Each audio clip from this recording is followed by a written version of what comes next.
بسم اللہ الرحمن الرحیم۔ استاد فضیلت الشیخ دکتور عبدالحی المدنی حفظہ اللہ جو مختصر سی گفتگو کریں گے، اور میں ان کو دعوت خطاب دوں گا۔ شیخ عبدالحی مدنی حفظہ اللہ۔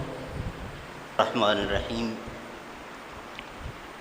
منتظمین کے شکریہ کے بعد جو ہی ہماری جماعت کی پہچان شیخ عبداللہ ناصر رحمانی حفظہ اللہ یہاں تشریف لائے، تو میں نے ان ساتھیوں سے یہ عرض کیا کہ بہت ہی اچھا ہوگا کہ ہم سب شیخ صاحب سے مستفید ہوں، بجائے اس کے کہ ہم اپنی گفتگو 2-4 منٹ کی کرتے رہیں، وہ ساری شیخ صاحب سے نصیحتیں سن لیں اور لائے عمل سن لیں۔ اس نسخے پر عمل کرتے ہوئے میں ایک ہی بات کروں گا، اگرچہ ڈاکٹر فیض الابرار صاحب نے جو ترمیمی بل کے حوالے سے بات کی ہے وہ کوئی ڈکی چھپی نہیں ہے، وہ سب کے سامنے آ چکی ہے۔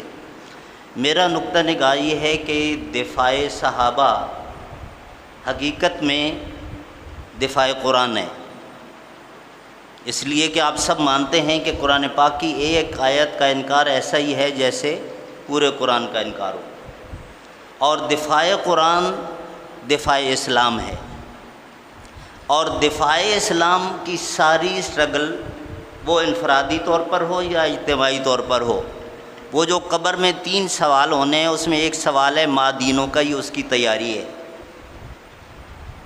اب اگلی بات سارے سمجھتے ہیں کہ اس کی تیاری وہ کیسے، انفرادی طور پر کیسے اور اجتماعی طور پر کیسے۔ بس میری اتنی سی گزارش ہے کہ اپنے تنظیمی تشخص اور پلیٹ فارم الگ الگ ہونے کے باوجود الحمدللہ تمام اہل حدیث علماء کرام ایک منہج پر ہیں، ایک آواز لگا رہا ہیں، ایک دعوت دے رہے ہیں۔ عوام کو یہی پیغام ہے کہ اس طرح کے جب بھی ایشوز آئیں تو اس وقت سب یکجا ہو جائیں، متحد ہو جائیں، اسی میں ہماری نجات ہے، اسی میں ہماری خیر ہے، اسی میں ہماری کامیابی ہے انشاءاللہ تعالی۔ میں اپنا باقی 3-4 منٹ کا وقت بھی شیخ صاحب کے لیے چھوڑتا ہوں۔ وما علینا الا البلاغ۔